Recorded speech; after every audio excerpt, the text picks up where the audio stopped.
Welcome to Simple and Clean, a Kingdom Hearts podcast. I'm Mischa Stanton. And I'm Mayanna Berrin. And today we have a guest with us to talk about an incredible, kind of out there topic. So I'm excited to get into it. Aysha Farah, welcome to the show. Thank you so much for having me. I'm so excited. Welcome to our gummy ship. We're very hype. We got you an extra chair. Thank you. You can't reach any of the controls, just like all of us, so it's fine. Yeah. Don't worry. We'll get where we need to go. When we explode, we'll have to start all over again. Mm-hmm. The constituent blocks of our ship will just drift into space, and that's canonically what happens when you die in that section of the game. Aysha, will you tell our listeners a little bit more about you and the very cool stuff you've done? Sure. I am a game writer and narrative designer. I have written for the Life is Strange series. Most recently did editing on Pathologic 3. I was a localization editor on that. I've worked on the Hive Swap games, like the prequel to Homestuck, if you know what that is. Oh, I'm familiar. Oh, I very unfortunately know a lot about what that is. I have written a number of short stories. I'm a freelance writer, so I've done a lot of stuff. I also have a couple podcasts that I do, so. Hell fantastic. Yeah, we will require you to plug your stuff at the will. end of this episode. Yes. So, Aysha, I followed you on social media because you said a thing about you want everyone to talk to you about Kingdom Hearts, which is exactly why we started an entire podcast about it. So welcome. Yes. And I asked you what you want to talk about. Like, you know, we're covering a lot of things. We're finally out of our linear era where we had to explain who Sora was. So now we can talk about whatever the hell we want. So I asked you what you want to talk about, and you told me you wanted to talk about the metatextuality of Kingdom Hearts. I'm sorry. No, please don't apologize. Why apologize? I'm excited. First off, I love that, and I think it's great, and I want to talk all about it. But maybe for our listeners, perhaps, and me, us also, would you tell us what that means? Sure. Okay. Well. First of all, what meta means, we don't have to go through metaphysics or, whatever, but meta is at least how it's used colloquially to talk about stuff. Like when somebody's like, oh, it's so meta. It's like something is about itself.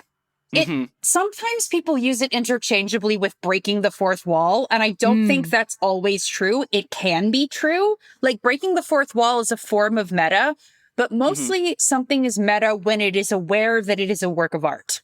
So, for instance, Homestuck is extremely meta because the narrator is always in there talking to the reader, and the characters sort of understand that they're in a story, even if they don't explicitly say it.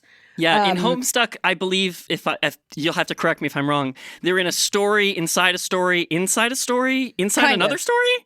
Kind of. All right. I noped out of that so fast in high school. There's a bunch of meta layers of that. And then other things like Metal Gear Solid, for instance, is highly meta. It is a game that knows it's a game.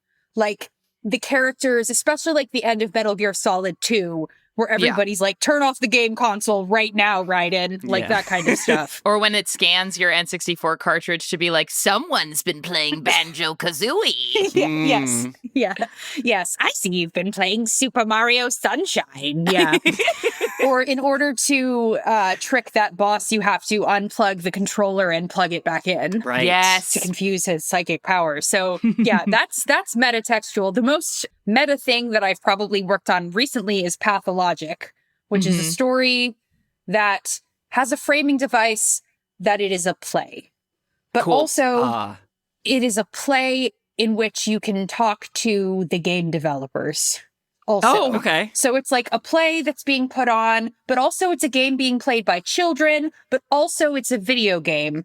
And I think the point of it is sort of how it's daring to look at you and tell you, why are you mad that it was all a dream? You know it's not real. That's kind of And I think meta can be done very poorly and it can be done very well. Yeah. Yes. I also feel like the line between those two is razor thin. Yeah. You know what I mean? An author that works with a lot of metatextual elements in their novels, Mark Danielewski, who wrote House of Leaves, which is a book you should read in college and just like become a little hermit who doesn't sleep for 3 days and just read it. Like, do yourself a favor. It's a really fun time. Okay. It's one of the like classic metatextual novels that is like, it's a madman's ravings about a chest full of documents he found that were written by a blind guy about a documentary made by a fictional photographer. Hell yeah, brother. Let's go. And it gets super weird. Yeah. I think my favorite example, now that I'm thinking about it, is have you ever read the book version of The Princess Bride? Yeah. Because it's the guy there's the author who is adapting a different book for you, the reader, and sometimes he'll like hop in and be like, hi, me again. And it's really sweet, and I like it very much. Yeah, the book, the by S. Morgenstern, I don't think S. Morgenstern is a real guy. Not real guy, and also Florin was not a real country. Yeah. But then also, like, so I read House of Leaves when I was a freshman in college, which I feel like is just the perfect time to find it. Oh, yeah. When you're extremely up your own ass. Yes, exactly. I'm so brilliant and nobody knows it but me. I just started at a small film school, and it's only me and the 3 other people I know. But so you were just in the secret history. Yeah, I was. Thank you for asking. But I also have read Mark Danielewski's other books, which are just as metatextual, but none of them are nearly as good. Oh, that's a bummer. That's the razor thin line you're talking about. It's such a razor thin line between like, this is awesome and a commentary on media and genre as a whole and what is happening. Which I feel like is also a line that Kingdom Hearts rides a lot. I'd say so. Yeah. So I like the thing about Kingdom Hearts is it's hard for me to grasp how much of it is intentional and how much is just people doing whatever. Because like there is an era of video games where it is fully just people doing whatever. Yeah. And if there is even a hint of a story, then that is the best game you've ever played in your life. Right, exactly. Like, we were eating good. Right. Yeah. Like, there was an era where like, it's like why like Alan Wake was considered like the most incredible thing ever. And you play it now and it's just walking in the woods. Yeah. It is just a guy getting lost in the woods. Yeah, it's just Flashlight Simulator. Right. Yeah. I mean, Alan Wake 2, one of my favorite games of all time, also highly meta.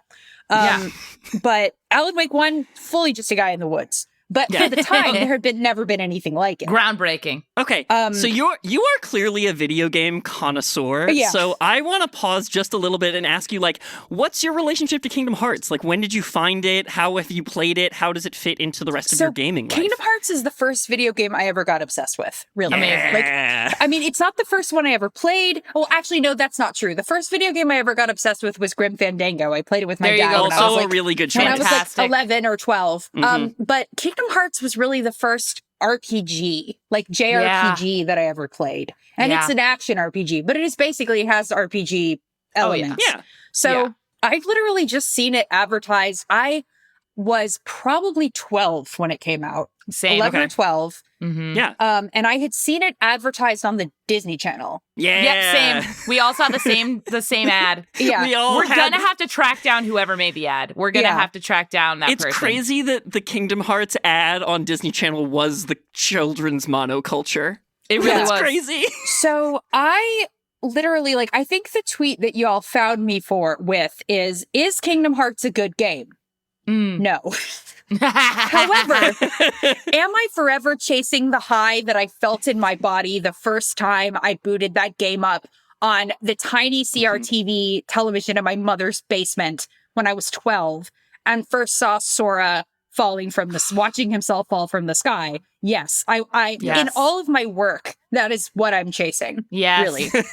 Yes. So Kingdom Hearts had such a profound effect on me. Like, even to this day, I hear the opening of Simple and Clean and I get chills. And I'm just I'm so excited. My dad loves that song and he would play it all the time. And sometimes I would be playing Kingdom Hearts and he would come in and he'd be like, can we watch the intro? Oh my god, the that's intro. the same thing that happened to me. This Yeah. is the Yeah. This makes me so happy. Dads love Kingdom Hearts. They love it. It's art. Dads love Hikaru Utana, Yes. bisexual, non-binary queen. Yes. Icon. Yeah, and it was also the first thing I ever read and wrote fan fiction for. And I Me was too. Okay.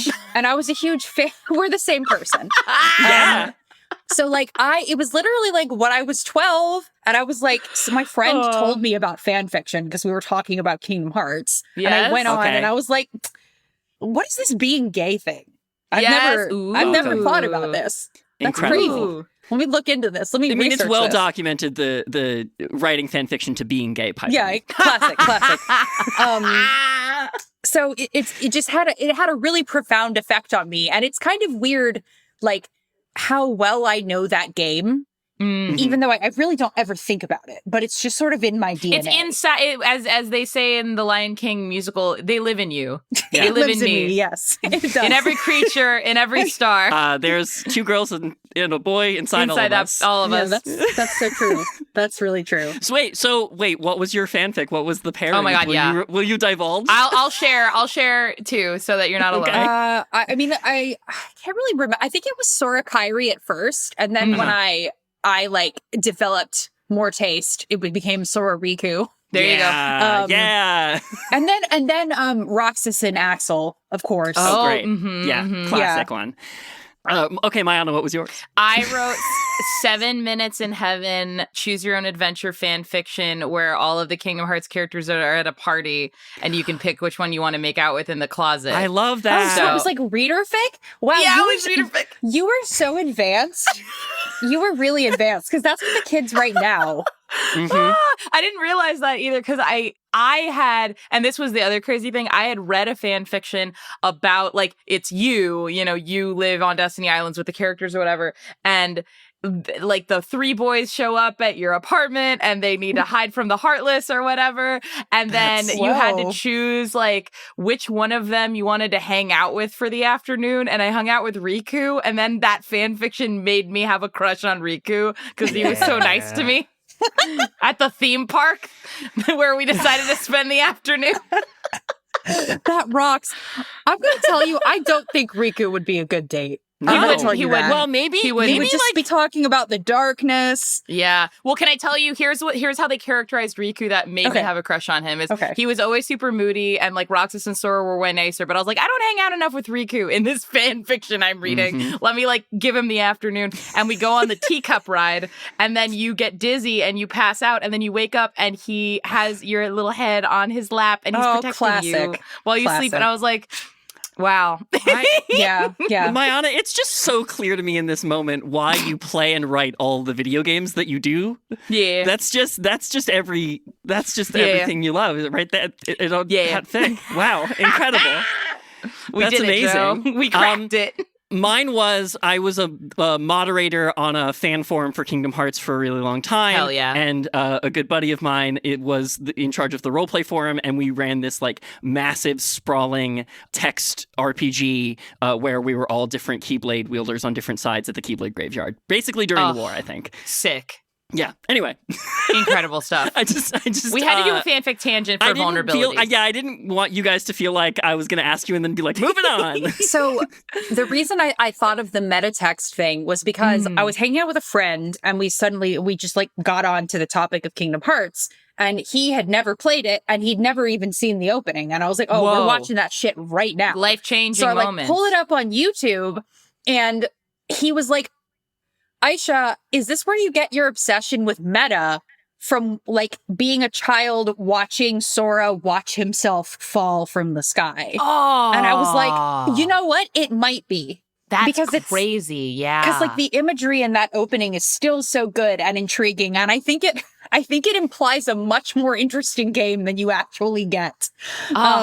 Say more about that. Yeah, say more about that. Yeah. I think that Kingdom Hearts does a thing where it sort of promises that everything is going to make sense, and then it kind of never does, unless you Yeah. played like, all of the little side games and shit. Yeah. It does the thing that, this is such a pull, but like, I don't know if either of you watch Doctor Who. I love Doctor Who. Okay, so I like one of the people who it's on site, I will fight him in a parking lot, is Stephen Moffat. For me, 100%. Mm-hmm. Yeah. Because I think that he's a terrible showrunner. Get him. Yeah. Because I think he's a very competent writer. I think he's very funny, but he cannot lead a show to save his life because he never shows you anything cool. He tells you something cool happened once. Happened already. And or is about to. And implies something cool might happen one day, but nothing ever happens. And that's kind of what Kingdom Hearts feels like. Ooh, that's so interesting. I think part of it is because I've only ever... So I played 1, 2, and I played 350 days 350, over. the Roxas one? Mm-hmm. I played the Roxas one. And then I tried to play Kingdom Hearts 3. And I was like, who's are all these motherfuckers? Who and what the fuck? How? Yeah. So I was like, why? I don't understand any of this, and I'm not going to try. So I stopped. Valid. The first 2 games, I think, have so much promise, and then it just kind of, it falls into the franchising trap of like everybody, you have to play every game. I'm like, I'm not going to play the Motorola phone game. I'm sorry. Like, you can't. The one that's only available in Motorola's for Japan. Yeah. So I think there's so much there, and it's so intriguing, but all of it is sort of just like, maybe one day you'll understand, and then I never understood. Damn. Wait, so when it comes to the metatextuality of Kingdom Hearts, is it that we as players have an awareness of Disney as a property and Square Enix as a property and how those two things interfacing with each other? Like, or is it the metatextuality of like that there's documents inside the game that tell us about things that we wouldn't understand unless we read them? Like, where does it start and end for you? It is the metatextuality of like, we know these characters, we know their stories, we see them being rewritten. I think that it's just such a goofy, it's such a goofy premise. Yeah. It's just such a bonkers premise that like when you describe it, you're like, what the fuck? Whose idea was this? Right. Yeah. Structurally, it relies on knowledge from outside of the story itself. Like Kingdom Hearts itself structurally relies on the fact that you do already know all of these movies. I'll make one argument though there, because Kingdom Hearts, I played Kingdom Hearts before I'd ever played a Final Fantasy game. Kingdom Hearts was the thing that got me into Final Fantasy. Me too. Me too. Right. Yeah. So it's like I went from Kingdom Hearts to like Final Fantasy X-2 because that was like the new one at the time. And so I think like for me, it's like I didn't know who Aerith was. And I didn't understand in the context of like crazy revelations that it's like 5 years ago, this character died on screen and here she is alive and well in this other game. But I was like, oh, this character is helpful in this story. It kind of, I feel like if you don't know the characters, there's sort of like a timeline split of like, this is Kingdom Hearts Aerith, and then there's Final Fantasy Aerith, and then there's Final Fantasy Rebirth Aerith as well. You know, like that kind of shit. Right. Yeah. So I wouldn't say that it requires knowledge of the outside products. It's helpful, though. The Easter eggs, it rewards you. I would say that it's created by people who know that Aladdin didn't hang out with Sora, Goofy, and Donald. Like, really. Except in this alternate universe where he did, right? Yeah. As a premise, it's like, what if this kid who kind of doesn't belong in either of these properties... Yeah, there's that metatextual level. I think there's also just like a lot of meta imagery, just like seeing himself fall from the sky. The moment where he falls down and then like all of the birds fly and then it's just like Snow White or whatever. Right. And that is just like, okay, I know what Snow White is. Sora doesn't know what it is. So it's sort of, it implies this sort of outsider knowledge of the story. And then you're like intervening in the story of these Disney movies, which is is a meta thing in itself. Did that fulfill any sort of childhood desire or fantasy? Was there a childhood wish of like, I wish I could be in the world of these Disney movies? Was that something that like was fulfilling it all as a player? Like, So I'm not sure. I think that Kingdom Hearts hit for me when I was in my edgy Disney cartoons are for babies era. Like I was like 12 because like you go through, you're like, oh, when you're 7, you're obsessed with Mulan because you're like, I also have gender and Yes. want to kill people with a sword. I also have sword. Yes. Yeah, I also have sword gender. And then when you get into like middle school, you're like, oh, that's for babies. That's gay or whatever. Yeah. We said back then. Right. And then I think you get into your 20s and you're like, oh, actually, it's awesome to get high and watch The Lion King with your roommates on your hall in college. Yeah, let the whimsy take you. So I was in my Disney is lame era. And I don't know why I was watching Disney Channel, but I was probably like watching Boy Meets World or something like that. Or like Kim Possible, where you're like, this is different. This is different.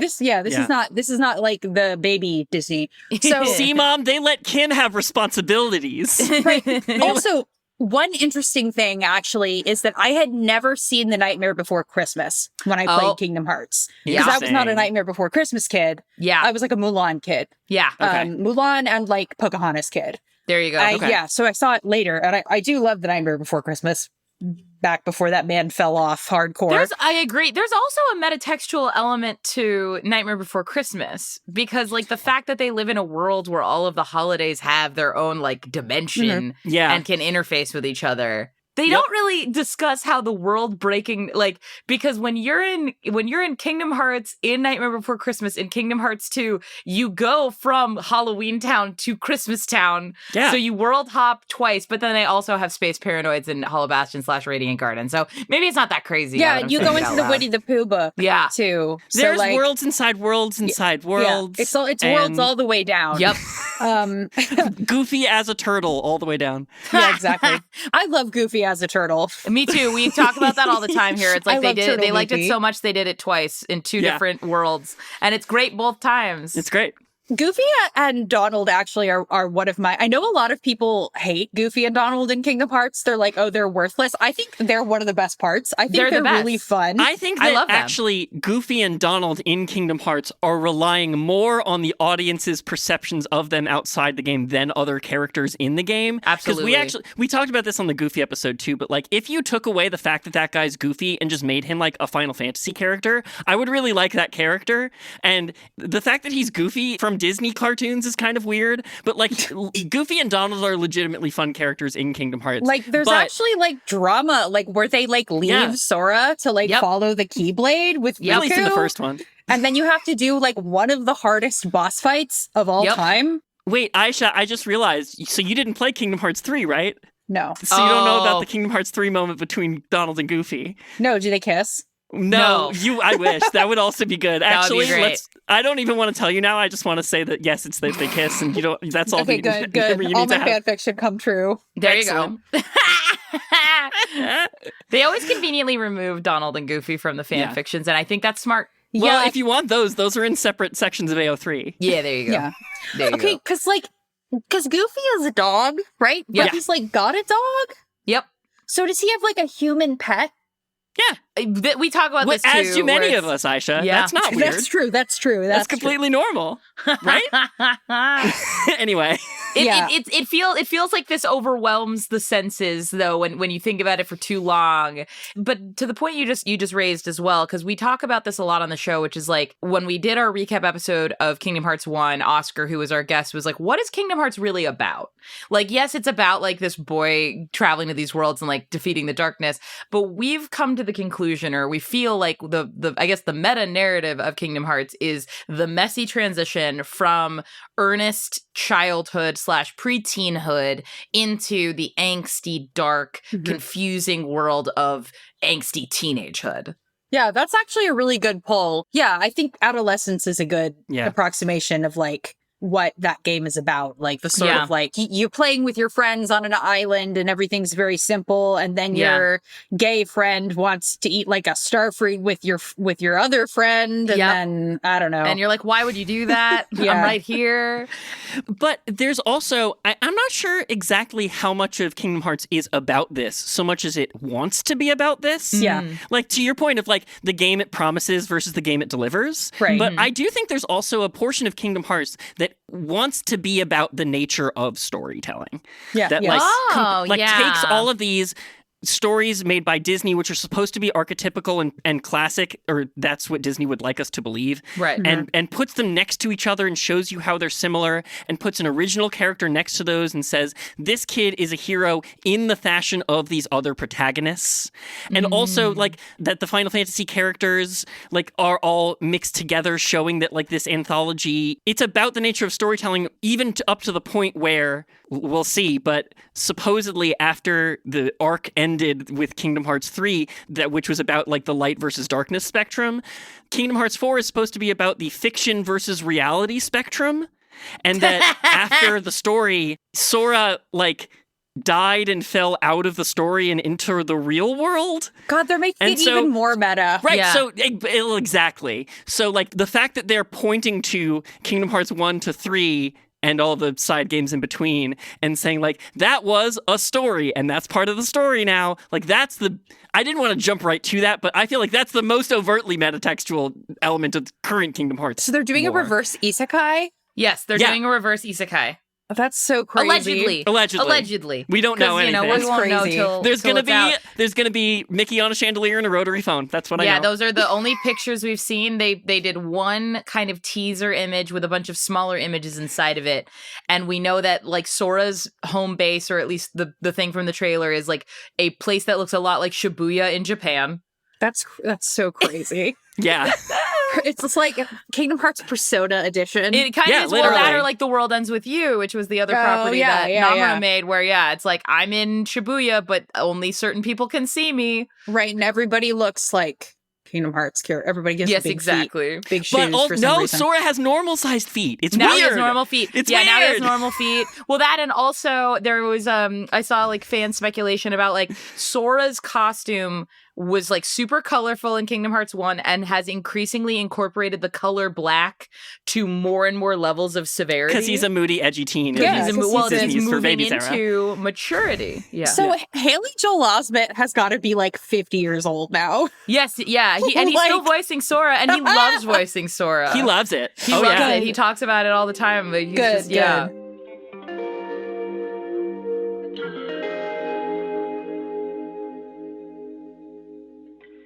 Hi, it's me, Mayanna. Thank you so much again for listening to Simple and Clean, a Kingdom Hearts podcast. I am here once again to remind you that we have a Patreon. You can find us at Simple and Clean Pod on Patreon.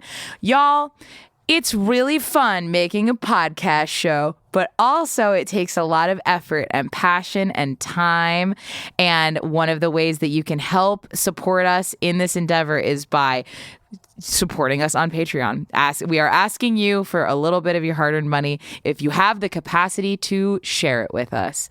If you join us over at the Patreon, you can join the $5 final mix tier, which gives you ad-free versions of the episodes, in addition to our bonus show, The Secret Reports, where we talk about other fandom things that we love. Mischa is going to be doing a very fun episode about Full Metal Alchemist. We're going to be talking about one of my favorite JRPGs, Final Fantasy X Part 2, among other things. If you are a member of our Patreon, we will be running some polls, and you can decide and vote on things you'd like to hear us yap about for you, the people. Thank you again for all of the folks who are supporting us so far. We want to make this show as good and lovely and wonderful and fun for you as we possibly can. And if you can show us any support in that endeavor, we will truly appreciate it. Thanks for listening. Simple and Clean Pod is a part of the Multitude Podcast Collective, which has a bunch of cool podcasts to listen to that usually just feature people speaking passionately about things. One of the awesome shows you can listen to is called Spirits. Spirits is a history and comedy podcast focused on everything folklore, mythology, and the occult, told through the lens of feminism, queerness, and modern adulthood. Every week, mythology buff Julia and her childhood best friend Amanda get together to learn about a different story from mythology and folklore over drinks. That's everything from the mythological origins of major franchises like Lord of the Rings and Wonder Woman to modern urban legends to a roundup of werewolf stories from around the world. There's so much to enjoy, whether you're here for analyses of mental health in mythology or creepy modern ghost stories. Dive into Spirits Podcast at spiritspodcast.com or search for Spirits wherever you download your podcasts.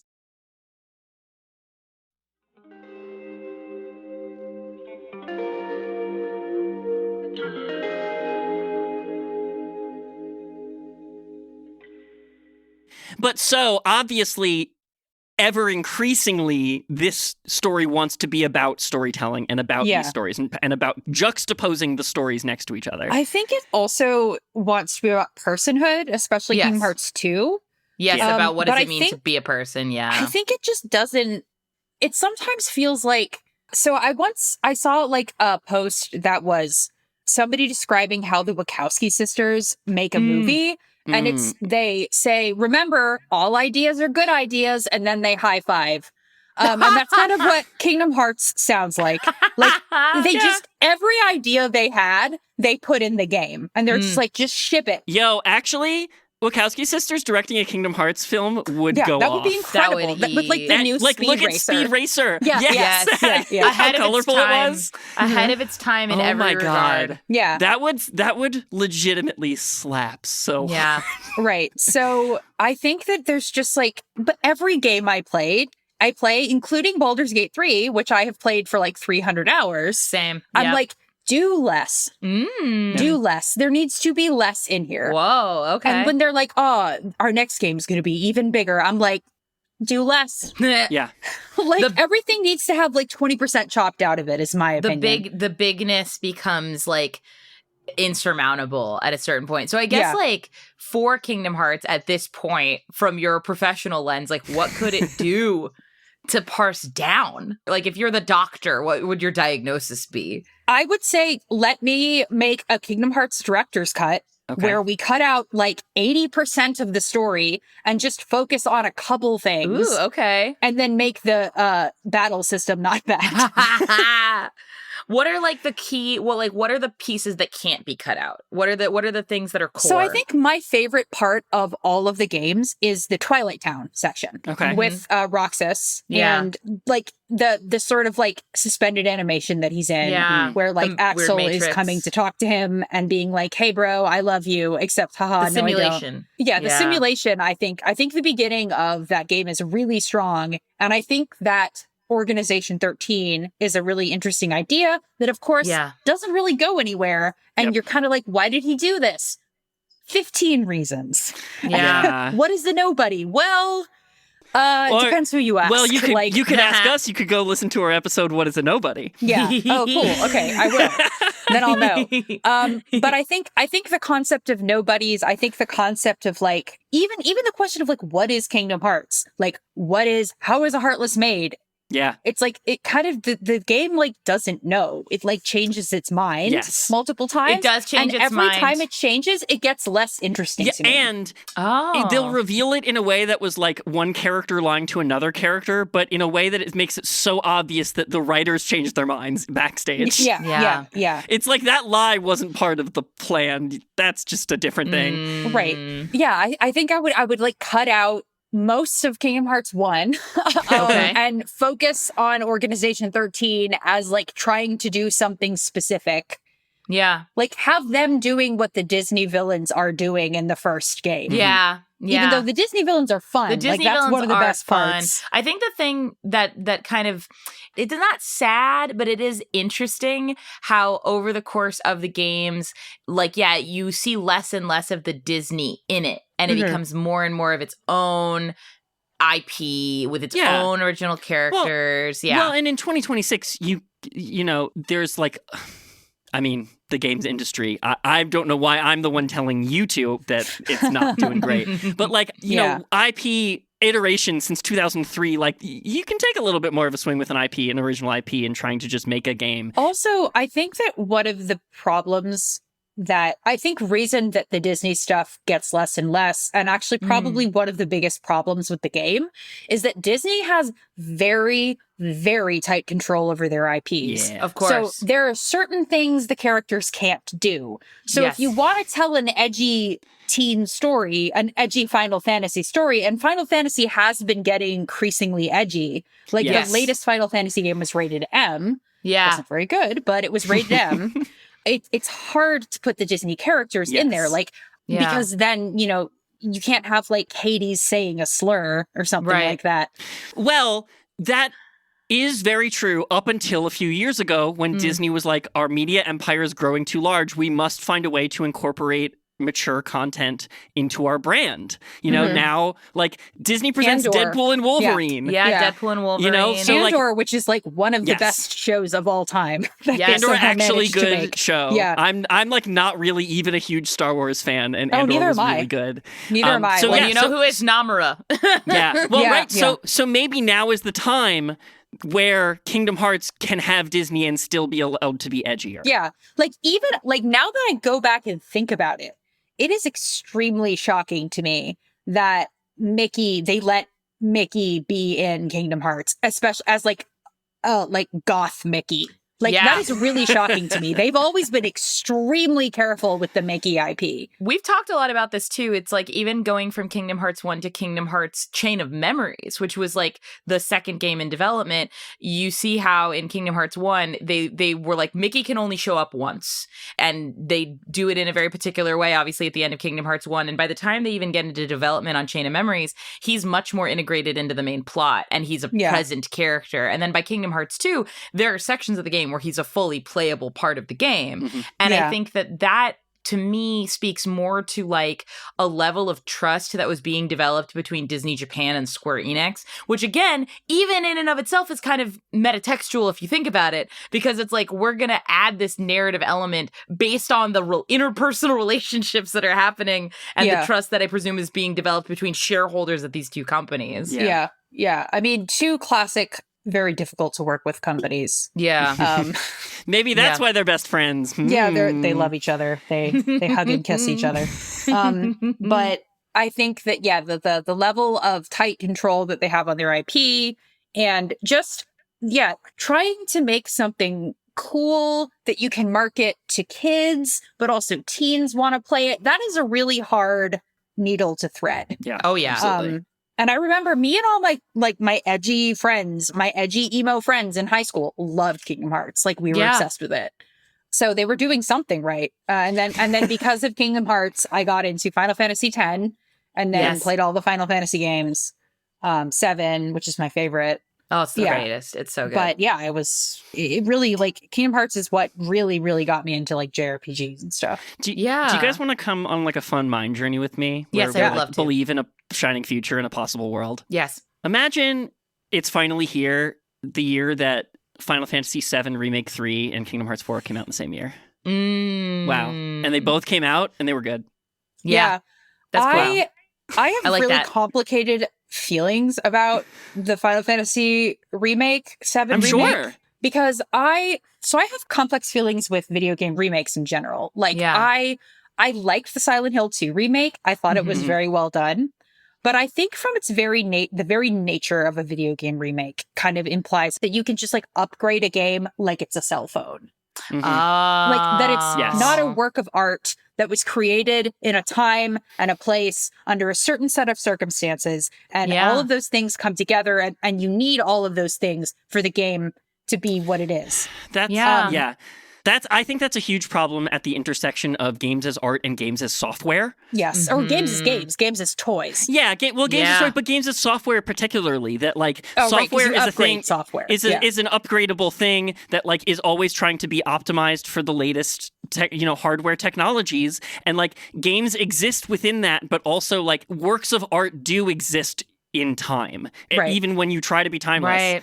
Like no one's doing an HD graphic upgrade of the Mona Lisa. Right. Or every art student is the minute they go to the Louvre. Right. Or all the AI guys are doing it. Right. But they're like, don't you want to see what the Mona Lisa was smiling at? Like, no, I have never thought about that.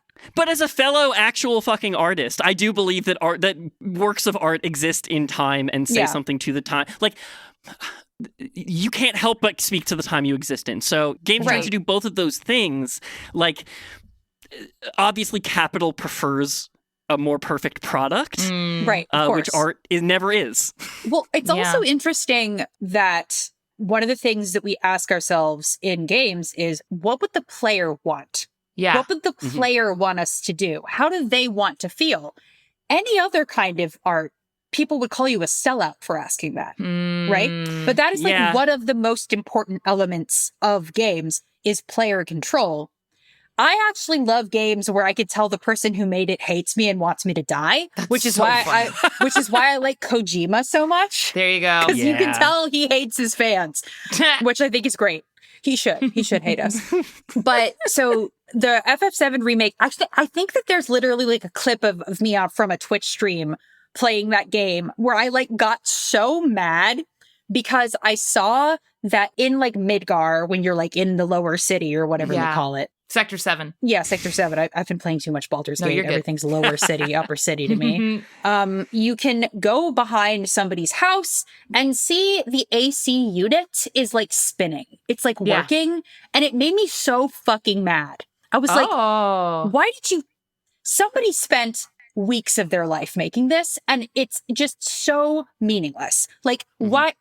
Let people leave their houses and spend time with their families. It's just like, it's just so over-rendered, that game. Like, it looks so good, but it just pisses me off constantly. Could I make a weird argument that it's important to show the AC unit spinning, one, because somebody worked really hard on it, and two, because Final Fantasy VII is a game about energy consumption.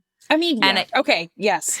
Well, you're right. You got me there. Wait, no. So let's talk about metatextuality. Yeah, it's a game about energy consumption and how much electrical resources on your giant, PS5. Like, how much electricity does your PS5 have to run more than the original system that it was rendered on? The spinning AC unit for someone to notice or not. But that's what remakes do, right? They're upgrading the graphics.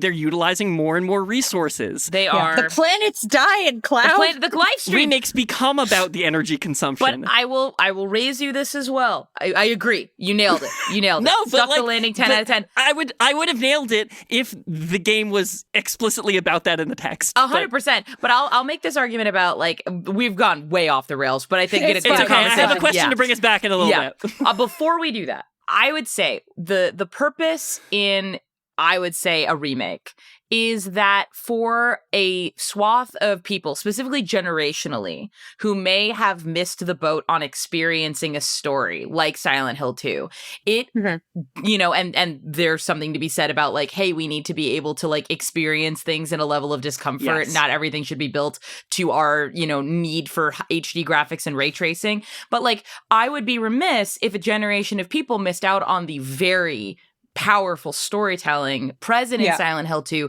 just because they don't want to look at a game that is polygonally considered ugly. Yeah. Well, there's also an intersection between, like, how poorly video games are preserved compared to other works. It is really hard to play old Konami games. There's some games you can't even find that you can't play them even if you wanted to play them in their original form. Mayanna, what you said, I'm of two minds of that. I'm like, I want the younger generation that doesn't want to look at James Sutherland's weird face. They want to look at that handsome guy's weird face from the remake. Sure. I think they made him too handsome. It's fine. Yeah. Let protagonists be ugly. Yeah. I mean, James, he's the ultimate wife guy, so he had to be kind of handsome. So true. So true, bestie. Relationship goals. So I literally, my wife had me play, like, she was like, we're going to play Silent Hill. And we played Silent Hill 2 first. Because she was like, it's better to play Silent Hill 2 first and then go back to 1. So I had no idea about anything. Yeah. So, and she had just kept calling him the number one wife guy. So when he gets to the twist at the end, I was like, oh, wow, I really got, I was had by my wife. He really do be silenting that hill. Yeah. He really does. And actually, I have been on an episode of a podcast to talk about Silent Hill 2 as well. So I've thought about it a lot. Yeah. Okay, wait, can I bring us back to Kingdom Hearts a little bit? Yes. Let's do it. So one of the explicitly metatextual elements of Kingdom Hearts that I really want to talk to you about is, like, the reports, the writings that exist within the menus of Kingdom. Yes, the Ansem report, the secret reports, the secret Ansem reports, the Ansem secret Ansem reports. These are elements of Kingdom Hearts that, like, reveal all of the secret backstories of everything, but are easily skippable. You could just breeze right past them and never know any of that stuff. As a video game writer, that makes perfect sense to me. Because they're so, like, you, when we were off mic, Mayanna, you were saying that you were just playing Double Exposure and that you liked, like, the journal entries and the side content. This is exactly why I want to talk to you about it. So much of that is stuff that we couldn't fit into the main story because of money and time. And we were like, oh shit, this plot thread doesn't go anywhere, or it got cut. So we have to have Vin and Reggie talking in a Twitter thread about this. So it will feel like it's been paid off because they, cut our budget or told us to make something shorter. Yeah.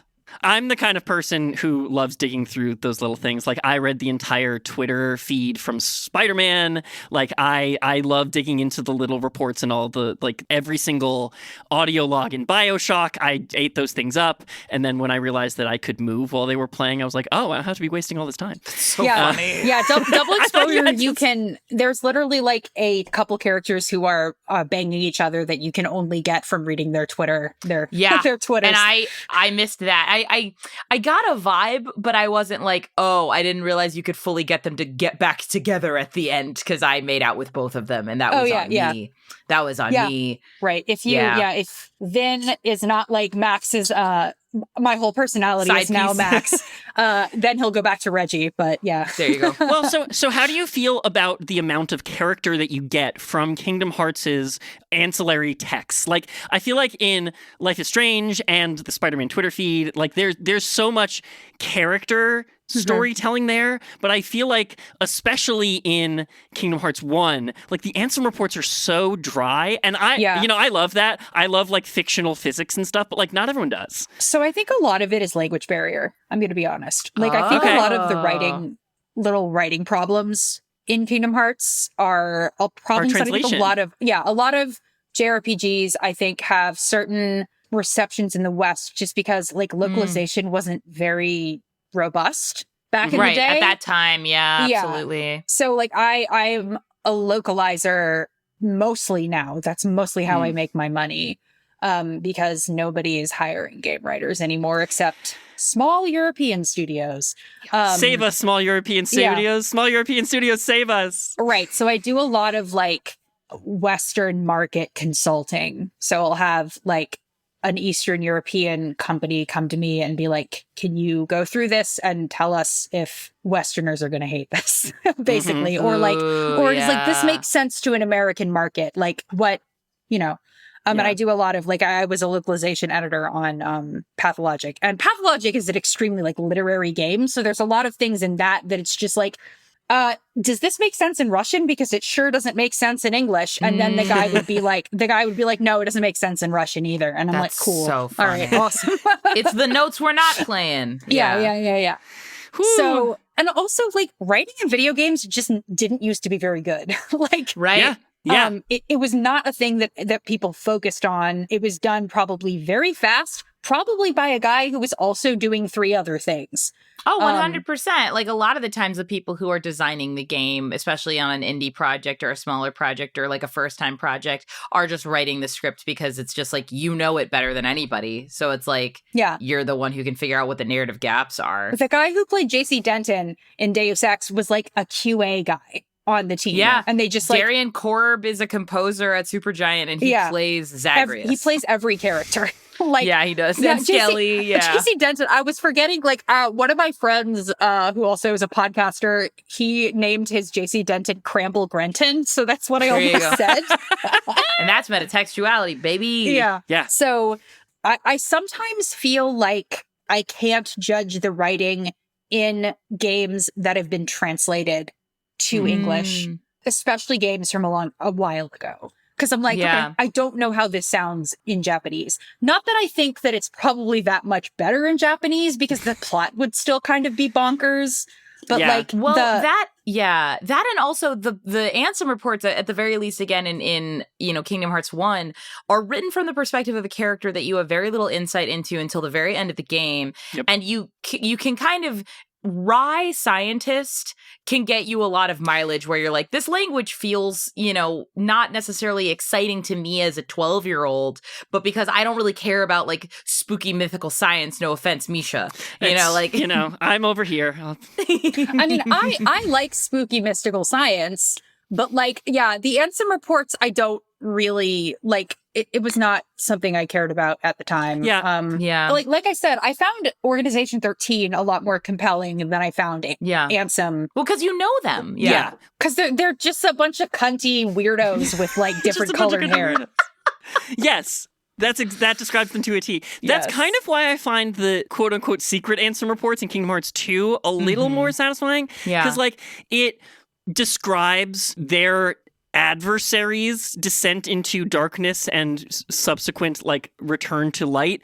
But then you kind of find out that guy is Diz. Diz, regardless of his motivations, intentions, like, he sucks is bad. Yeah. And so they spend all of that time in, like, where they could be doing, in my opinion, slightly more interesting character things with other people, trying to, like, justify an asshole. Yeah. There's also, like, so many guys in Kingdom Hearts that after a certain point, you're like, just another fucking guy. It's kind of like how, so I have a podcast called All My Maidens, which is a Elden Ring lore podcast. Hell yeah. And basically what that show is people come on and explain Elden Ring to me because I played 200 hours of it and I didn't know what it was about. Incredible. And so many times in that game, I would go into a boss fight and there'd be an extremely epic cutscene. Yes. Where like some fucked up looking guy does something epic and says like some really cool thing. And I would be like, who is that guy? Yeah, why do I care about this guy? I don't know who that man is. I don't know that man. You need like 3 fewer guys. But it was so cool. And that, like, I play FromSoft games for the battle system and for how cool it looks. And Kingdom Hearts doesn't have that. Nope. Kingdom Hearts is, like, a very narrative-heavy game. Yeah. So, like, when the narrative doesn't make sense, you're just like, I don't care about this. Yeah. And that's how I felt in Kingdom Hearts 3. I guess to round this out, my question to you is like, but you love Kingdom Hearts. Yeah. Like in spite of all of that. Yeah, the thing is, like I said, on Blue Sky, I was like, I don't think it's a good game, but I love it. Like I played it over and over and over again. I could probably jump right in and play through it and die very little because it's just like in my bones. Yeah. Because like there was nothing like it. Yeah. I think that it launched so many people's interest in games. It launched a lot of people's interest in like Japanese media. Like I got really into anime. Mm-hmm. It is so important to the canon, especially of like Western appreciation of Japanese games. I think it was a really big moment. Yeah, it's like that and Cowboy Bebop being on Adult Swim. Yeah. It's like that and like Demon Souls kind of like blowing up here. But like, because there was an era when a lot of Western game devs were like, Japanese games are bad, which was like an insane thing to say. Which is comical to me because it was insane because they were making Skyrim 45 times. Like, and I'll say this too, the last several winners of the Game of the Year awards at the Game Awards have like cited or referenced a Japanese game designer or developer as their core influence or inspiration. Like everybody lost their mind about Claire Obscure because it was. You mean Final Fantasy X-3? This might be a hot take. I really am like, okay, y'all have just never played a JRPG before.